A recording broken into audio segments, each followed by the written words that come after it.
have taken 2 slices of brown bread. You can take white or any kind of bread.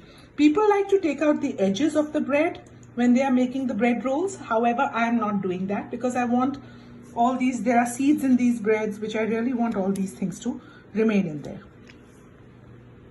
I have also taken about half a cup of vegetables. Whatever is lying over, I took the vegetable of which is made with potatoes, peas and onions.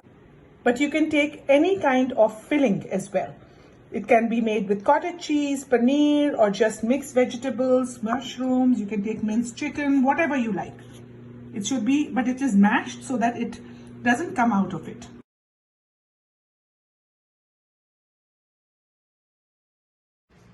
First of all, I am going to prepare my bread. So I'm just going to soak it for just a little bit, not too much. Very little. So I've taken some water and quickly I just put it on both the sides and drain out the excess water. With a rolling pin, I'm just going to roll it out a little so it becomes a little more pliable, and it's easier for me to roll it because I'm going to turn it into rolling.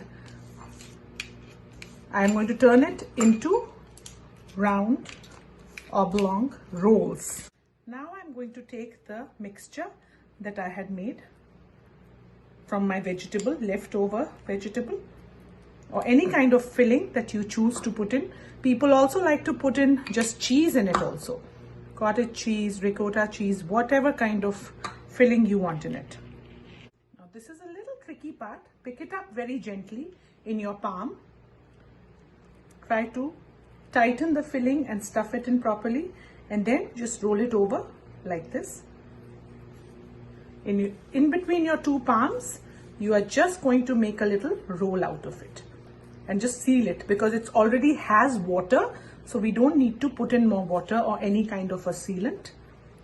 Generally these are fried, these are deep fried, but I'm going to make them in the air fryer. When they are deep fried, then you have to make sure they are sealed very well, otherwise the oil goes in. However, I am keeping these so that it gets a little volume. And these are our rolls. These are my rolls that I'm going to either fry or bake. I'm going to show the next one.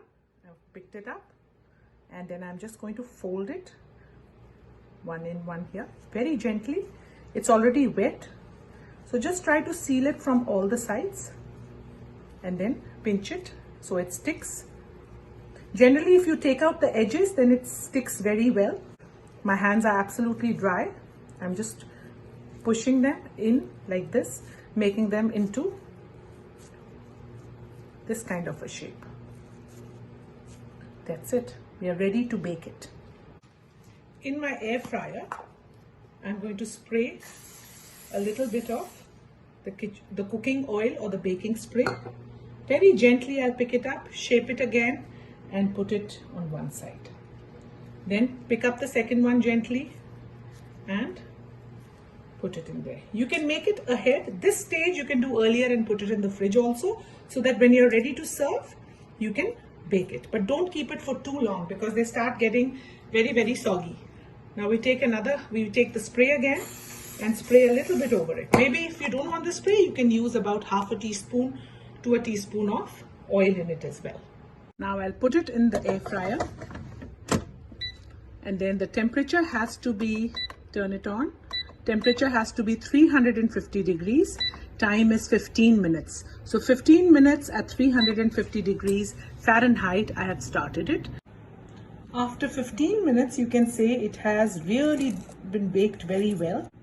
And my bread rolls in the air fryer are ready. I've just cut them into half and I'm serving them with my green chutney, coriander chutney and the ketchup. I'll post the links to my chutneys and the sauces that I have made in other videos so that you can serve it with this. This is best served hot for a breakfast or in between meals or even for a lunch as well. If you like my recipe, then please don't forget to hit the like button and subscribe to my channel. Also, please don't forget to hit the bell icon to get all the latest updates from me.